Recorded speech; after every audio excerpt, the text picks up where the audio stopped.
I'm pretty sure I said at the beginning of this talk that there are many possible approaches to ethics, many different perspectives we can bring to bear on that whole domain of our concern, of our existence. And there are different systems of moral philosophy. So, for example, there's utilitarianism. Some of you will know this is originating with Jeremy Bentham and John Stuart Mill. And in that kind of approach, the goodness, or what is good, is what has utility. In other words, what is useful. And that's how you measure and adjudicate actions and behavior. So behavior and actions are chosen for their usefulness, or rather for the usefulness of their consequences. So you have an eye to the consequences, what the likely consequence of an action, and you kind of measure its usefulness. Usefulness in that system, utility in that system, is usually thought of as maximizing pleasure over pain for the greatest number of people. Maximizing pleasure, minimizing pain, maximizing happiness, whatever exactly that means, and maximizing well-being of the greatest possible number of people. Note also, as in so many moral systems of thought, the anthropocentrism there is usually focused just on people and not other species. So there are variations within utilitarianism. There's different variations of that kind of approach, and like all approaches, it will have its particular strengths and weaknesses, and its particular sort of difficulties that it encounters or not. So you could hear when I was saying that, how exactly do you measure happiness? What exactly do you mean by well-being? How do you try and assess these things? Also, what is the radius of concern, if you like, in terms of which greatest number of people, where and when? So, for example, some of these Extinction Rebellion actions involves blocking roads or bridges, and the traffic stops, and people are held up who are part of the traffic, trying to get somewhere, go to work, or this or that. So there's a kind of inconvenience for some people, and for a certain number of people there's an inconvenience, and maybe financial loss, who knows what. So some people were critical, you're being selfish by blocking the traffic that way, you're being self-indulgent, etc. But widening the concern, obviously, it's like, okay, there's these people in the traffic jam who have been inconvenienced, who may experience some loss of profit, or some hassle, or whatever, a decrease in their happiness for some time. One could widen that sphere to the whole of society, or the whole of humanity, or the whole of humanity also including future species, in future generations, or including not just all that, but all species. And then when you start weighing it up that way from a utilitarian perspective, if there's some chance that kind of action has an effect globally on government policy and corporate policy, etc., then the net reduction in pain, net increase in likely well-being and happiness may be justified, may be measured to make it worthwhile. But you run into all kinds of difficulties in terms of measurement, etc. there. Anyway, we have been approaching and discussing ethics and questions about ethics from, I guess, mostly what people would call the perspective of virtue ethics, where the emphasis is less on the consequence and more on the subject, the moral subject, the person, and their virtues and values and what they're investing in and what they're energizing and what they're working towards and what they're sensitive to.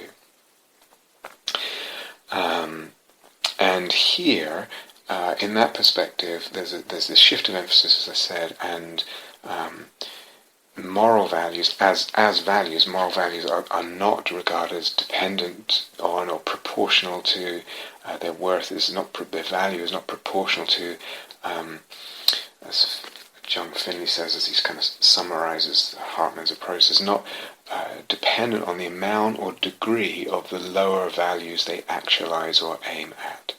They are of a different, moral values are a different, higher, better order than the lower values.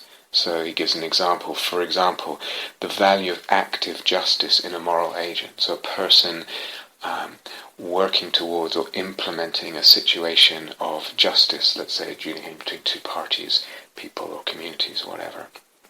The value of that active justice is much higher than the goods value of the apportionments they effect. In other words, someone comes in, let's say it's a judge or someone else, and reapportions money or property or whatever. However much or however little the goods value of the money or the property they redistribute justly according to the measures of justice, however little or great the goods value is, the value of the moral value of the justice stands above that. It's much higher. It's on a completely different level. So there's a different emphasis, but I also said that we can think sometimes, and most people often nowadays, what's more popular, I think, is to consider in terms of the efficacy of one's actions, the consequences, and what will work. So when we approach something like climate change, species loss, these kinds of huge, almost overwhelming problems and issues, crises we face, and we think about, yes, we need something that's efficacious, we need something that's going to make a difference. And of course, that's the case. So there's a kind of there's two possible kind of ways in, the way of emphasizing virtue or considering virtues, values, and the way of considering efficacy. And I pointed out earlier that if there's too much of an emphasis on virtue, or only an emphasis on virtue, disregarding a consideration of the efficacy of our actions, then that overemphasis on virtue is itself not a virtue. It's what you might call a disvalue. It's not a value, it's a disvalue. And one has been, in a way, so narrowly concerned with the virtue and neglectful of the efficacy. So this whole approach of virtue ethics is one angle, one approach, and like all these things, we can have flexibility in how we approach at different times, or even the relative weights of consideration between, let's say, virtue ethics and considerations of efficacy. We don't always have to approach a situation, a moral crisis, a social situation, an environmental situation, thinking predominantly about virtue. But it can be part of our moral equipment, part of our moral calibration, our moral instrument. And we can move in and out of that. Virtue ethics does lend itself, I hope it's clear by now, does lend itself to a connection with soulmaking. And in some of the ways that I've gone into a little bit. But even when we consider soul-making, the intention for soul-making in life is not always going to be primary, and neither should it always be primary. There are other issues, there are other concerns, there are other demands in life. So we move in and out in our lives as practitioners, as soul-making practitioners, we move in and out of emphasizing or prioritizing an intention for soul-making. And that's appropriate. And flexibility of way of looking, flexibility of approach, perspective, etc. is really crucial.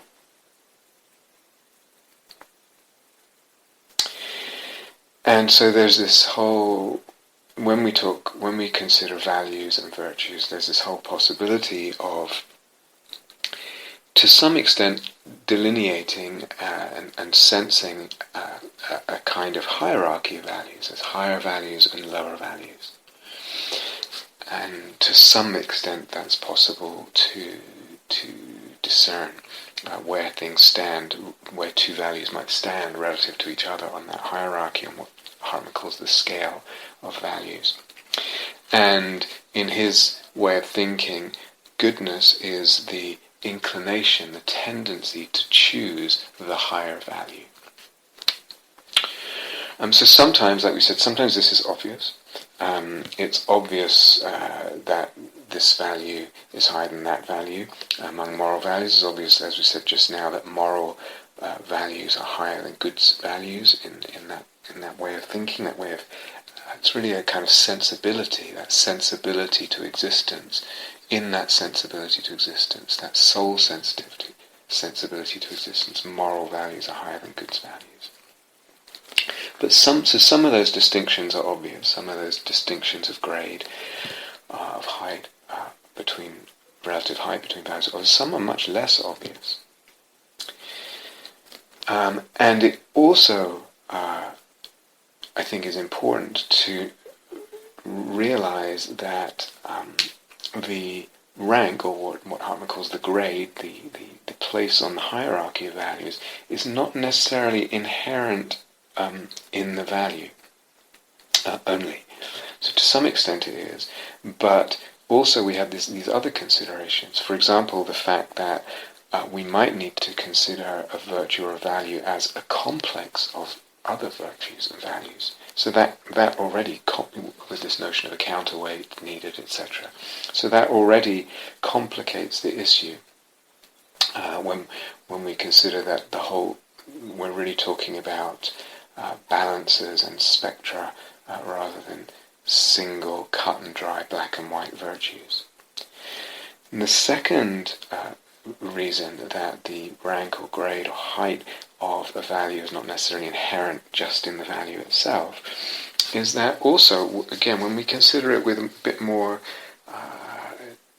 psychological breadth and sophistication, subtlety of discernment and awareness, you also start to realize that the chitta, the soul, approaches the actualization or its intention, the actualization of a virtue or the intention towards a virtue with all kinds of factors and perspectives. So the mind, the heart, the being, the soul brings a lot to its moral intentions and to its working towards a value or an actualization of a value or a virtue. So, for example, it might be that wrapped up in the chitta at that time is fear, and one is actually just intending a certain action, maybe even intending a virtue or a value, but it's coming out of fear. And as such, it's a bit more narrow-minded or reactive. Or it might be working against fear. One needs to overcome a certain fear to get behind that value and cultivate that virtue and instantiate it. And so we might say that when it comes out of fear, when it's prompted by fear and that kind of narrow contraction, perhaps it has less value, less height, so to speak, than when there's no fear and it's a freer choice, a freer moral choice. It's coming more from the moral sensibility rather than a sense of fear and reactivity. And maybe you could say, maybe some people say it's even higher when one has to overcome fear in oneself.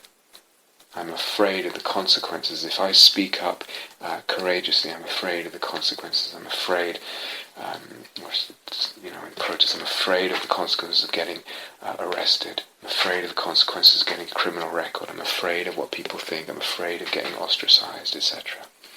And perhaps that then can be considered a higher value or virtue. Perhaps sometimes our virtuous behavior and intentions come out of actually a narrow-mindedness. There's a kind of brittleness there, a kind of narrow attachment to some kind of code that's been handed down to us. Sometimes it comes out of habit, and it's just the almost mechanical churning of habit in the consciousness. Sometimes a value takes a lot of exertion in some way. To actualize a value takes a lot of exertion on our part, or else a big stretch of the soul, of the being in some, or of the body even in some way. And then the whole way of looking at self, other, world, and our very intention, our will, our desire, our eros, ethically, that can vary hugely.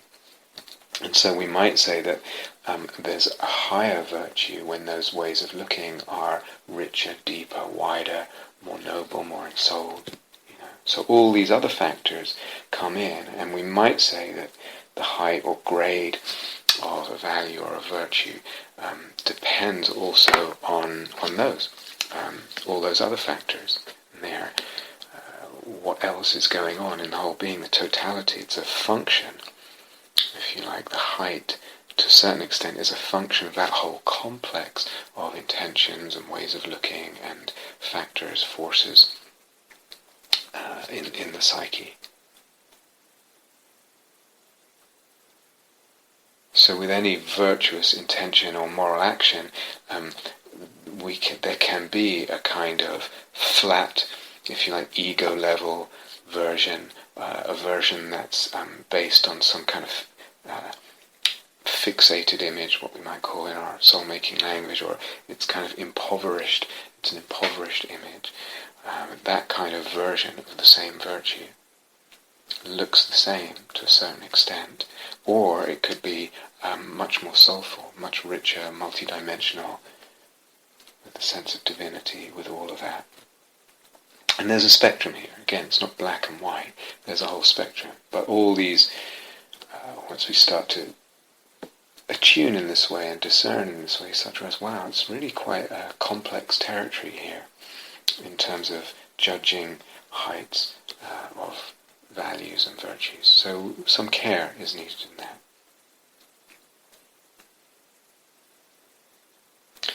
When we talk about, for example, climate change, but even more so species extinction, massive extinction going on of other species at the moment at the hands of unthinking human beings. I wonder whether that particular care for species extinction is an example of a higher value. So it's not the same as caring for the suffering of one animal or even a group of animals. It's something different, as I've touched on before. It's actually not just about suffering. So we'll come back to this. What's the relationship between a care about suffering and our ethics and soul-making? What's the relationship in that nexus? Reduction of suffering, care for ethics and soul-making. So I remember, again, some years ago reading something George Marshall used to put out, and he criticized that a lot of the sort of media messages trying to promote a concern for climate change would have a polar bear on them. The Earth is heating up, the ice is going to melt, the polar bears are going to suffer, and they may disappear. And he was quite vociferous in attacking that kind of trope, because he said it doesn't actually work. For most people, in terms of galvanizing a response from people in relation to climate change, you get the cute polar bear, but polar bears live in the North Pole, and you don't really encounter polar bears. Most people don't really encounter polar bears in their life, and most people would just look at an ad like that and somewhere in the psyche and think, well, it's not really my concern or my children's concern. So most people are concerned about themselves and their children, which to me is also in itself problematic, as we've touched on. So yes, I would say there's some truth in that, and maybe the plight of the polar bear and the possible extinction or decimation of that species. I'm not talking about the suffering of individual polar bears, I'm talking about the species. Maybe the sensibility to that concern, the sensitivity to the tragedy of species loss and the crime, really, of ecocide and species loss, species extinction, species extinguishing, those crimes. Maybe that kind of sensitivity is actually a higher virtue. It correlates with a higher value. And as we've said, along with Hartmann, some people may have just a greater capacity, a greater talent for those kinds of virtues, or perhaps that kind of virtue, or perhaps higher virtues in general. Just as in Hartmann's explanation, some people have more talent for mathematical ideas, or we could say some people have more aesthetic or musical talent or art. You can have a talent for values. And the question is, can that be trained? Can we encourage that kind of extension of the moral sensibility in ourselves, in each other, in society, in schools? Can we support a growth of and an education of our moral capacity and sensitivity?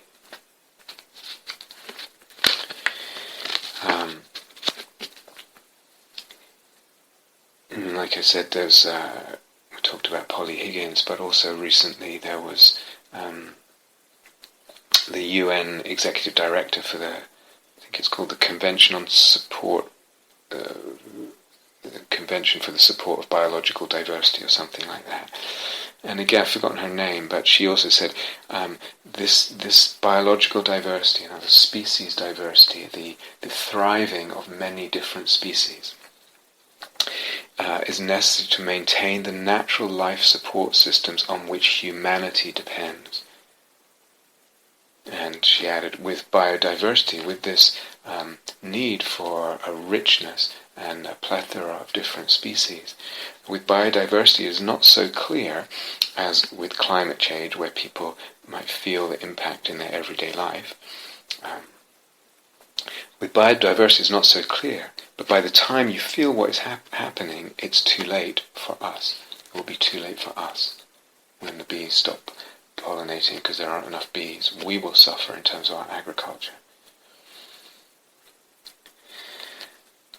So I've touched on this before, but to me it's an important consideration. Is there something asked of a different order, a different height of moral sensibility here? What if scientists found out a certain species, I don't know what kind of species, was actually useless? it didn't really provide anything for the ecosystem. The ecosystem could get on fine without it, whatever ecosystem it was in. And we could get on fine without it, and other species could get on pretty fine without it.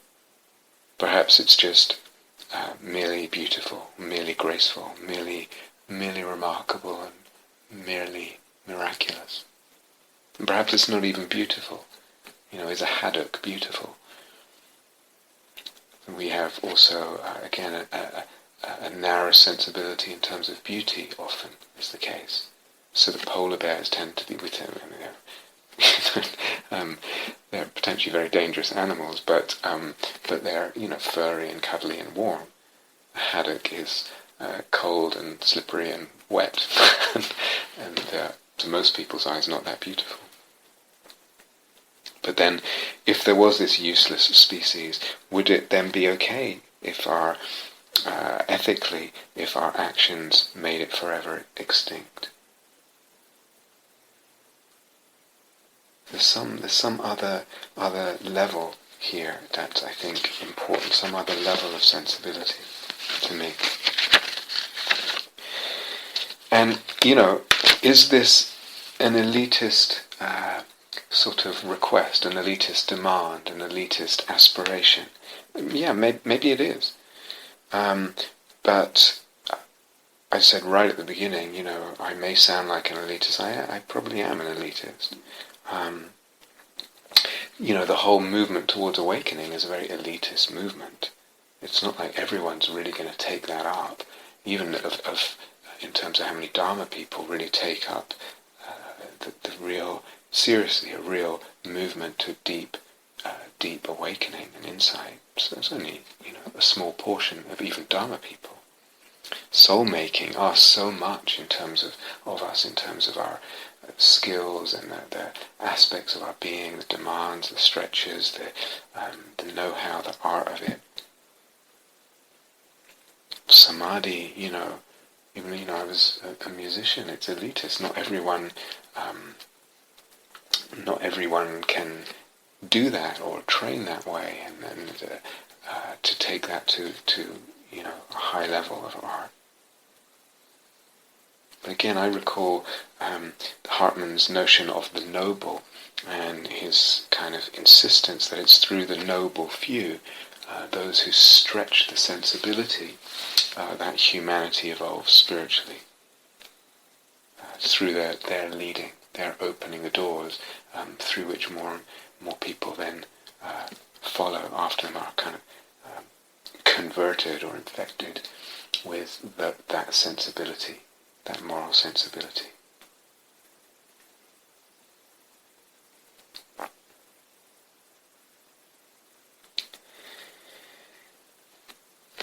Of course, in that kind of care or respect for, or sacred place given to species and ecosystems, etc., that we're saying is a high value. It's not really a new value, because indigenous cultures would be totally rooted in that. So it might be its resurrection is relatively new for our time. But still, there may be a big ask in this, and George Marshall may be right to a certain extent, that it's only some people are going to be really moved by the plight of, let's say, the polar bear. But still, if we talk about our life and our soul and the deeper and wider needs of the earth, of humanity, certainly of the species, then this is a consideration, stretching, opening, heightening our moral sensibilities.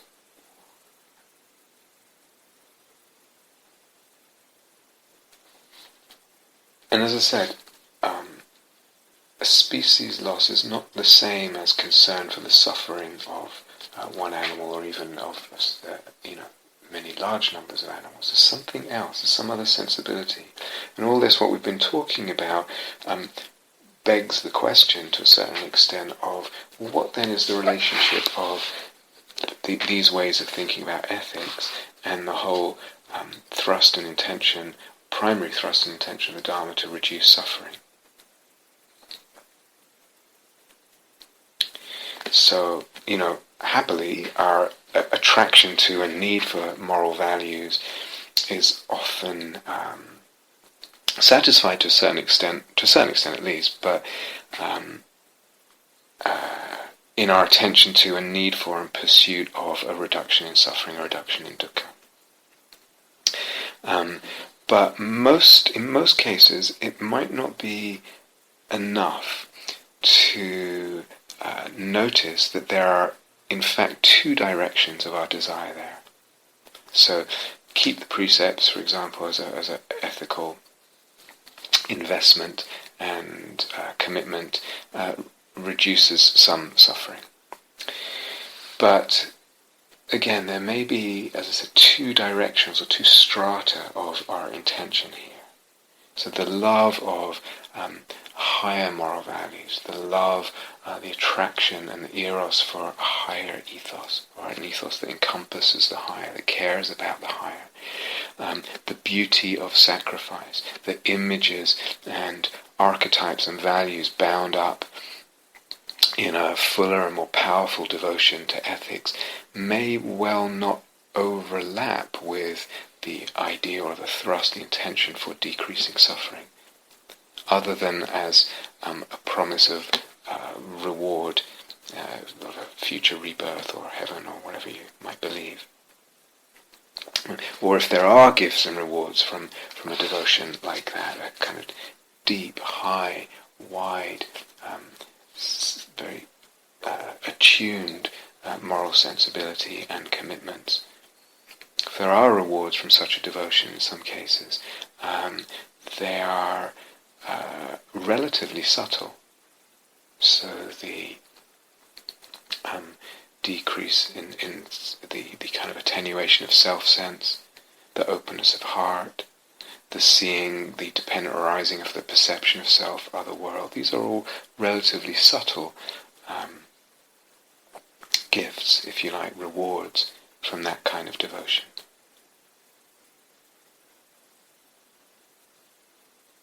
So there's some reduction of, certainly only some reduction of personal suffering. Maybe we can say the larger picture, there's a reduction of suffering. But we're really talking about two strands of intention, the reduction of suffering and the love of moral values, and particularly of the higher moral values. And they may overlap to a certain extent, but they are also not completely the same.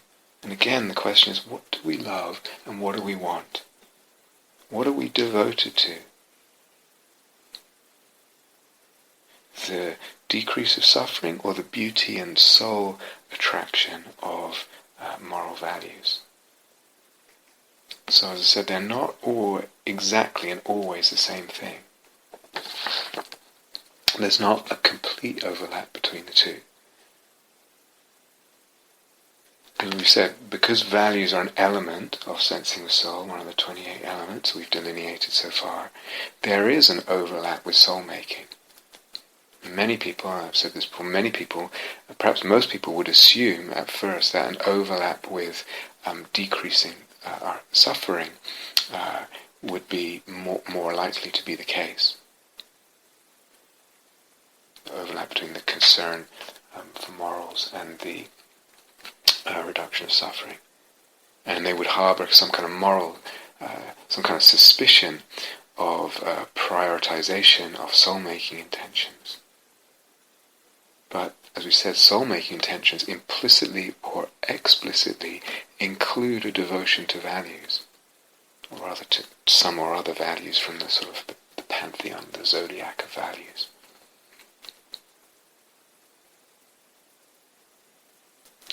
So mentioned the Buddha and his choice to leave his family, and generally considering his zest and devotion to know the end of suffering, to not be reborn, to teach others, perhaps his mystical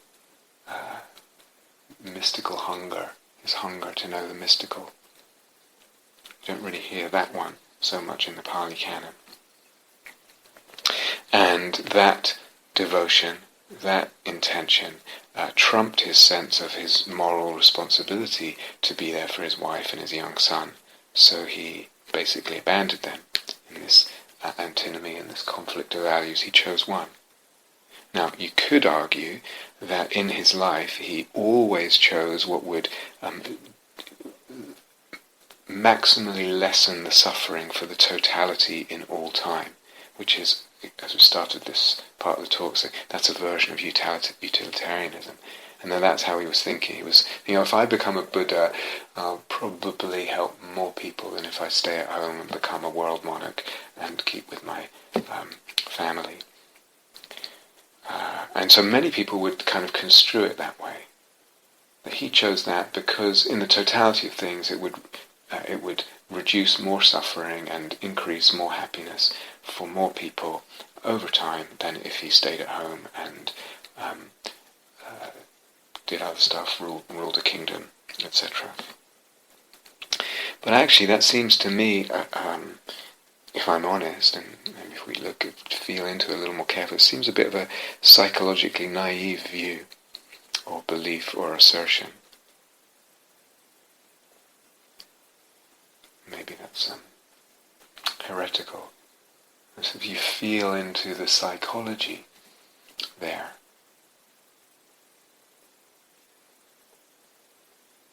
is that really what's going on? That he was sort of weighing up, calculating probable amounts of suffering, pain that could be avoided, pleasure that could be increased?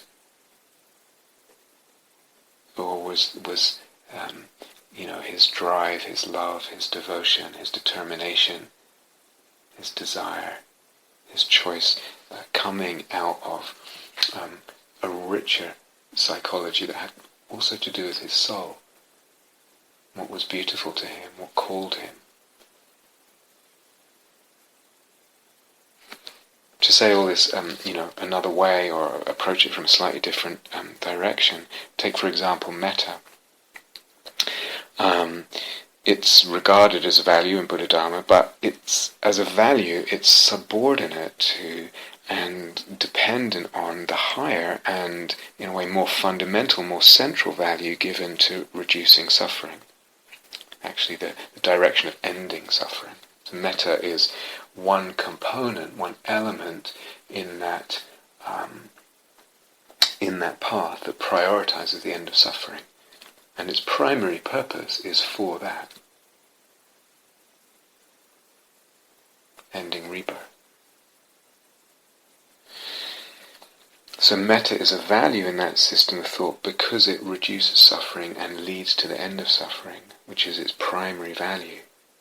Now, probably, to use philosophical jargon, on the margins of the text, in the margins of the Pali Canon, so to speak, between the lines and sort of briefly alluded to with the perfume, in the margins of the text and discourse, if we were to deconstruct it, if we use philosophical language, there'll be many messages, even in the Pali Canon, attesting to the independent value of metta and sila. So primarily they're given as stepping stones. Their function is to reduce suffering, and actually, more primarily, as stepping stones on the path to ending suffering, to not reborn, as we said before. But the beauty of metta and the beauty of sila are probably there. The Pali Canon, they can't help seep out because and be there sort of at the edges of the main point of the teachings. So there's a certain way we think about the Dharma in terms of reducing suffering. Of course, the Mahayana extends that to include all beings, etc. But there's also other factors, and I think it is important to be a little more psychologically sophisticated, a little fuller in our gaze at the psychology of all this. What's really going on? What really are we loving and wanting? What's really motivating us with all this?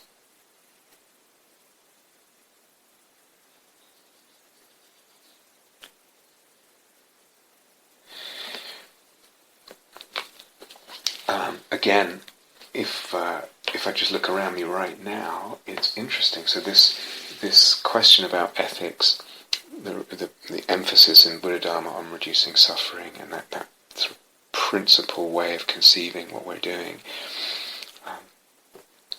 or that conception of that as the principal thing we're doing, the main thing, the main purpose, and ethics and soul-making and all that.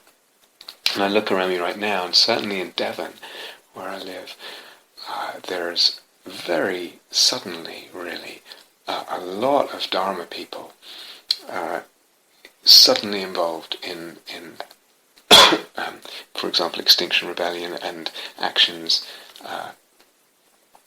on the streets against inaction for climate change and against species loss, etc. And more widely in the UK as well. Suddenly there's been quite a dramatic change, almost black and white, among Dharma folks. Maybe in other countries it's starting, or there's the potential seeds, the potential rumblings of that. Maybe in the US something's starting, but certainly around here it's a dramatic quantum leap, a sudden shift. I think only some of that, I don't know what proportion, only some proportion probably, I don't actually know, but only some of that is because of soul-making Dharma teachings. Somehow other conditions have come together for this sudden ignition of the wildflower in the Dharma community, the wildfire in the Dharma community. Is it the last IPCC report that was much more stark in its warnings, much more grave, much more demanding or insinuating that rapid action needs to happen? Is it that most of these Dharma people who are getting involved now are actually looking at it through the lens of reducing suffering in the world and for others? Is it just that there's a kind of critical mass of enough people and something starts snowballing, and if, 3 of your friends are talking about this thing and are being involved and sharing with you how it's touched them and how wonderful it was and how they actually survived an action fine, etc., and how they're even thinking of maybe being arrestable or whatever, that has an effect, the people around me. So it's less, a few lone voices crying in the wilderness. So I don't know. I don't know what all those conditions are. I think, like I said, the soul-making Dharma is just one small piece that's relevant for some people. The question more for this fire of commitment and action and engagement that's struck up. The question is really, can it stay steady? Can it be mature? Remember on one of the retreats, one of the series of talks, we talked about the fire, mastering the fire, and the way different soul fires burn, the way eros burns in souls differently and at different times and depending on different conditions. And to have a fire that just flares up and then goes out, maybe not so helpful as something that's actually more mature because it's steadier. It's not going to be blown out at the next little wind. So all these are questions,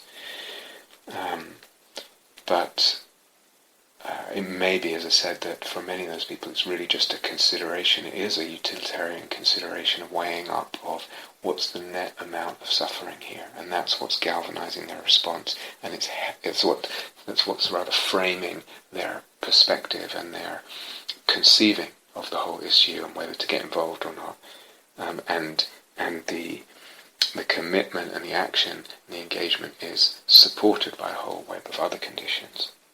I don't know.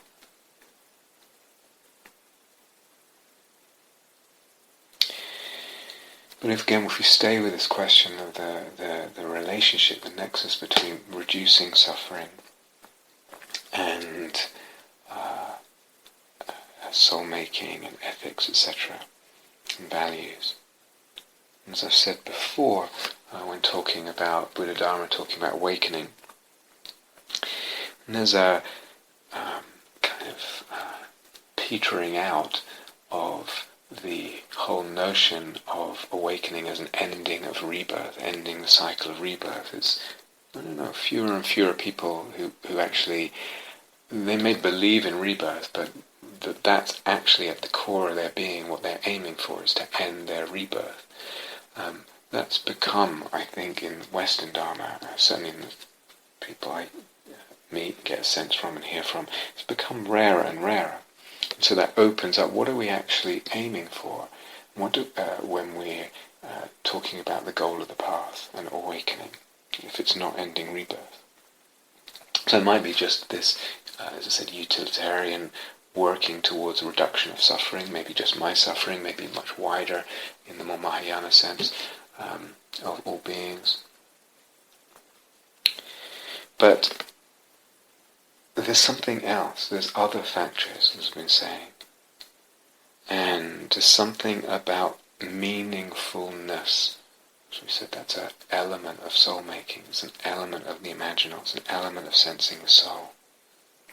And when we take that to our, take the consideration of meaningfulness and extend it to our whole life, it is interesting to us. Well, what gives us meaningfulness? And is it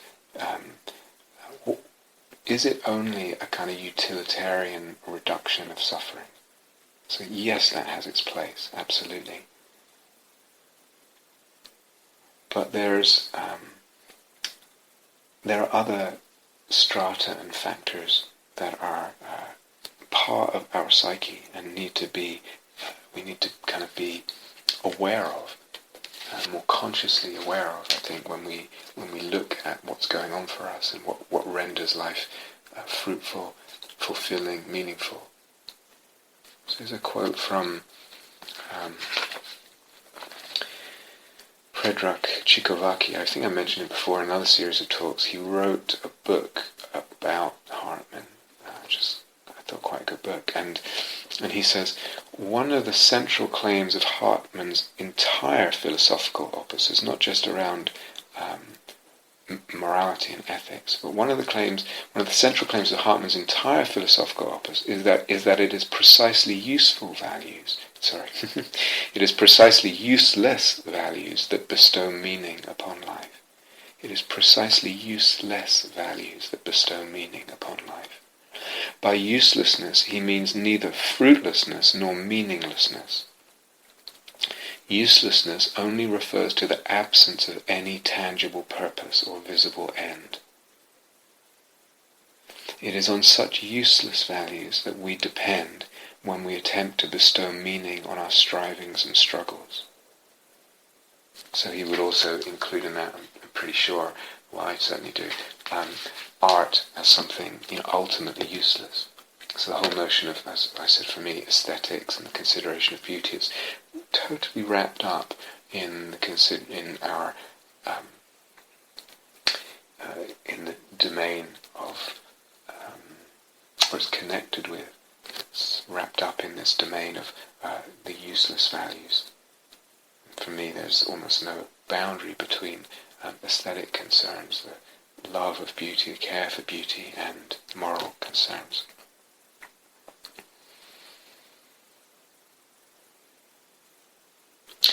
So there are values that are in a way useless. They don't serve an obvious function in our life. They're not kind of easily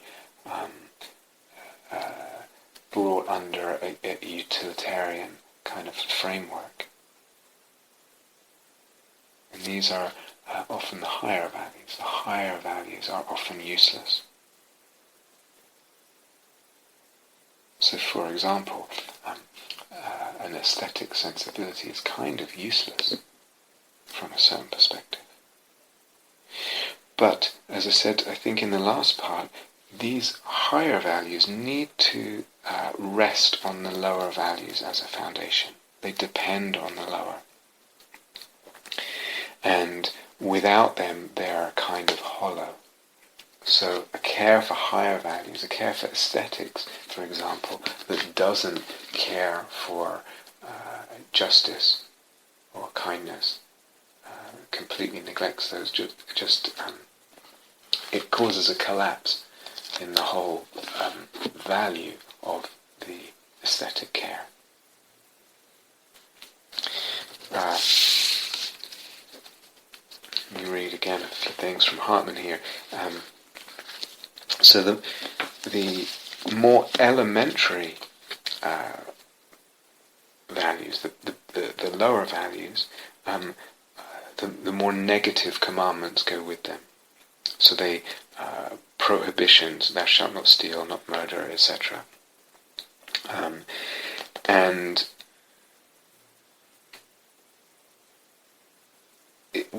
if you like, when they're transgressed, then the seriousness of that transgression of a lower value is much more serious than the omission or transgression of a higher value. So not to engage in a care for aesthetics, not to cultivate one's, what Hartmann calls the ideal personality, to attune to that, to listen to the duties of that. That's, if a person neglects to do that, or leaves that out of their aspirations, then the transgression is not as serious as, for example, killing or stealing or whatever. And he says, so you can't really command higher values, but you can make commandments for the lower values in the form of prohibitions. He says only brotherly love can be commanded of the higher values, and that not in the strict sense. So he said, love your neighbour as yourself, but it's not really a commandment, it's a kind of aspiration. And personal love, what he calls personal love, which is the love of another in a way that, in our language, in a way that sees them as image. In his language, it's the way, a love of another that senses and cares for and is attuned for their ideal personality. The soul essence, if you like. The image. Personal love, he says, cannot be commanded at all. But genuine morality, he says, is built from below up. Its essence is not the ideal self-existence of values, but their actualization in life. In other words, we have to act on these.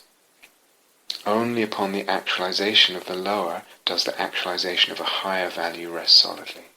Okay, so it's just different ways of saying what we just said.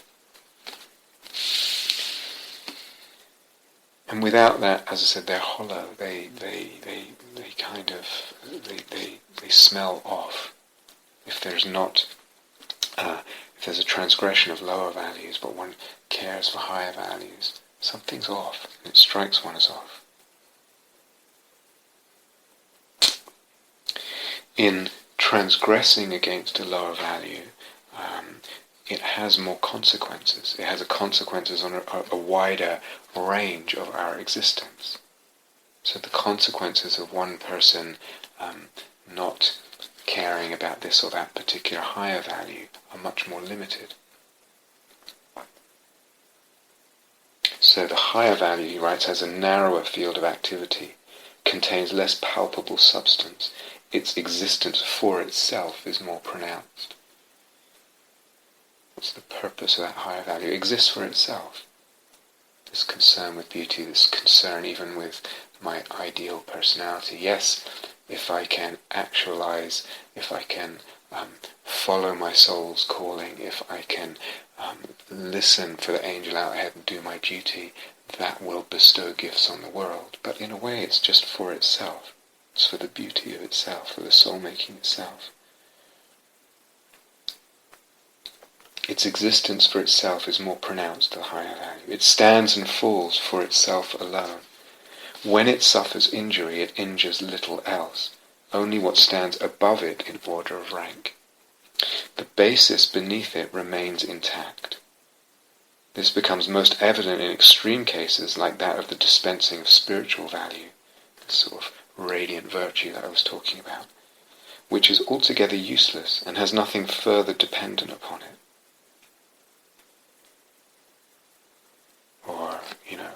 writing beautiful music, whatever it is, it's useless. Nothing else is dependent on it, or very little. It is similar with love of the remotest, personal love, and all the values of individual personality, all these higher kinds of values.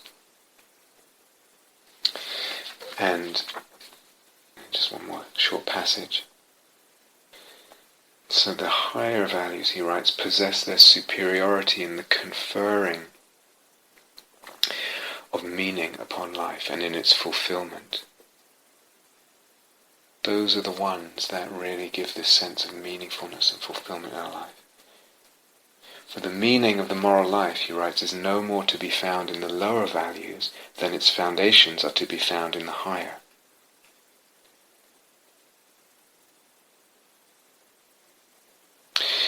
If we have only a concern for the lower values, then, as I said earlier, there can be a kind of impoverishment of our whole life.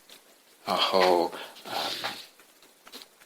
ethical life is kind of impoverished by that limitation, that we're just concerned with lower values, and it can be like Jesus criticized the Pharisees. Everything's kind of low. There isn't this high nobility in the sense that I would use the word. There isn't this love of value and aspiration. Something's not stretching into the beyonds with the eros, with the high, with the soul-making there. So the higher values have beyondness, as we talked about. They have dimensionality. They are sense of them. There's unfathomability there, mystery, irreducibility. And all this supports them, allows them to become erotically imaginal objects for us, beloved erotic imaginal objects. And to give, as I said, a sense of meaningfulness and fulfillment in our life.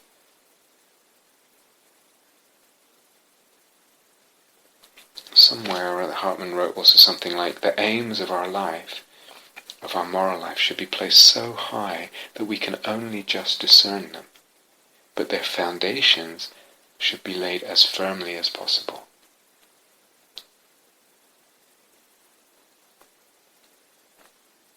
When we consider climate change and species extinction, mass species extinction, those two things are threatening the foundations, are really threats to the foundations of many people's lives, certainly many animals' lives and many species' lives, but they're also foundations. They also threaten the foundations, the foundations of existence. That people have water to drink that's not undrinkable because the sea has risen and the salt water has gotten into the water.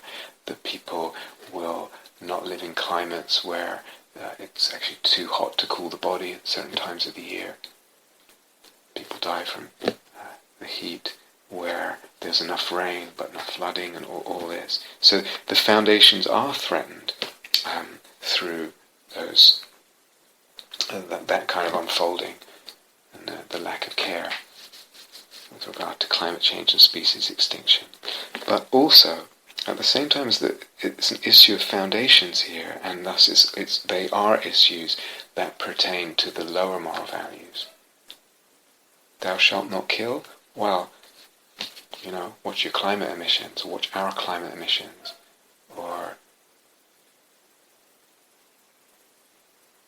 take care, that the government, make sure that the governments and the corporations act, because we're not going to solve this just on the back of our individual efforts at lowering our personal emissions. Something much more systemic needs to happen. But yes, those issues are issues that touch on the foundations of human being, what human beings need for life: water, air, an adequate climate, etc. Food. But there's something in those issues, we've been saying, that implicates, involves, touches on, asks for our sensitivity to the highest values and virtues. So yes, George Marshall and I think more and more now people are realizing that yes, climate change, and to a less extent people realize that species extinction is having a big impact on the foundations, the material foundations of human existence, and as such, for many, many people, and eventually for everyone, and as such it touches on, it implicates the foundational, the lower moral values and virtues and commandments. But there's also something here that touches on the highest values, that calls in, that asks for an extension in range, in height of our moral sensitivity, I would say. So if it's only a perspective of foundations, then some things in tackling climate change are just completely okay. So the idea of, which many people have touted and some people think will be a kind of inevitable solution because humanity is being too slow at reducing emissions. The possibility of geoengineering, I've forgotten the exact name, it's like putting certain particles of something or other into the atmosphere, some chemical, particles, spraying particles of this chemical into the high atmosphere, and they will reflect back a large proportion of the sunlight, so the Earth will cool instead of the warming and the global warming that's caused by the carbon emissions. So you can actually keep the same amount of carbon, or even put more carbon in, and reduce the temperature of the Earth, and then therefore allegedly the problems, it will only solve part of the problems of global warming by cooling the temperature. One of the side effects of that, apparently, is that it will make the sky white. So the sky would, if there's enough of these particles in there, the sky would no longer be blue, it would be white. If we're only thinking from the perspective of foundations of human life and material needs, and therefore the foundational or lower values, then that's okay. Because what difference does it make? Blue sky, white sky? Or if with noise pollution and light pollution, it's getting difficult to find places in the world that are not full of the sound of mostly combustion engines burning fossil fuels. But noise and light pollution would be okay from that perspective of just addressing the foundational, just thinking about in terms of reducing suffering, just thinking in terms of the lower values, just sensing it on that level and addressing the foundations, the material foundations of human existence. Noise and light pollution would be okay as long as we can't measure any effect on health or pleasure, however we measure that, or GDP. So something would be missing there. I don't know how it sounds to you, but it doesn't sound okay to me. My heart hurts as I'm saying this.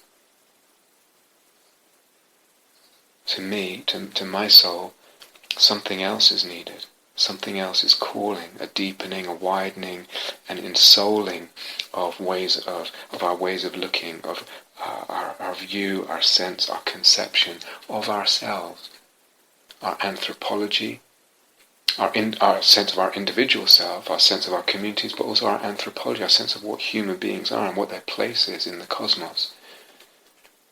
And a sense of each other, and a sense of individual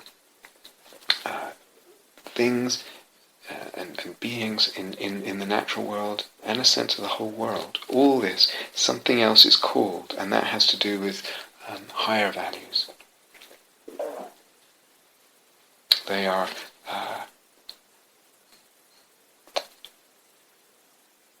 necessary, they're implicated, as I said, in our concern for all this when we look at the whole problem. It's a multi-leveled problem.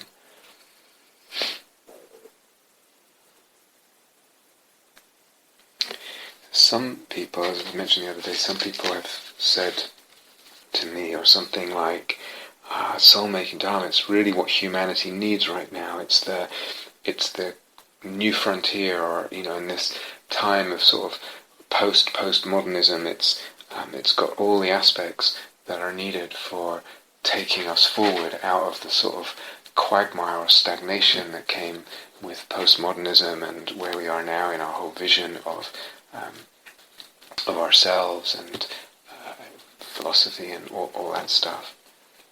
And that maybe in that sense, in being a new frontier, it's what Hartmann would call one of the noble values of our time. In his sense of the word, remember, the nobility in his meaning is those that look for the new. But nobility in his language looks for the new. Not only it's got its antennae out for new, a sensibility to new, unfamiliar values with respect to a certain culture, time and place. Excuse me. Its prime motivation is not just to address the crises, for example, the ecological crises it finds itself in. So people say stuff like that. Sometimes some people say stuff like that, but I certainly think that soul-making is not the fix-all of all modern problems by any stretch. And whether it's noble in Hartmann's sense, I don't know. I'm not sure. People sometimes say, well, everything that involves soul-making practice, the flexibility and openness conceptually and in terms of logos, that sort of is a way to move forward out of the limitations of postmodern philosophy, which just, if you like, shoots down negatively different conceptions. But actually there's a practical possibility of having some flexibility, some openness, and then the actual practical capacity to move between different conceptions. That and the kind of attunement that it asks for, the kind of reverence that it brings, the sensing the soul of the world, the re-enchantment of self of the world, all these are necessary and new. I don't know. I'm not sure. So certainly for some people, for sure, for some people, soul-making practice will kind of support and encourage and draw out and grow the virtues, the moral virtues. And for some people it already has legitimized and supported their, for instance, their activism, their engagement, their work for the protection of the earth and species, humanity. It's supported a growth in their care and the sensing with soul that kind of underpins that will kind of contribute to material help of these crises, with regard to these crises. And that's great, and it's necessary, and it's really important. But, at another level, soul-making perhaps is ultimately useless, we could say. What's it for? Yes, there's these fruits, and that's, as I said, necessary, wonderful, and really important. But the soul loves soul-making. Period. What's soul-making for? Soul-making is for soul-making. Soul-making is the purpose of soul-making. It's, in that sense, it's useless. It has nothing else that it's in the service of primarily or as its main reason. There are gifts, there are offshoots, there are bestowals, and it provides support for all kinds of things, including a reduction in suffering of self and other. But like all the highest values, so like beauty and art and all that, essentially it's useless, but in the best sense of the word. Somehow it crowns our lives, blesses and anoints our lives and our deaths, our whole sense of existence. that is perhaps ultimately what it's for, and ultimately what we care about, what bestows meaningfulness on life, fulfillment in life, beauty. It's what we love.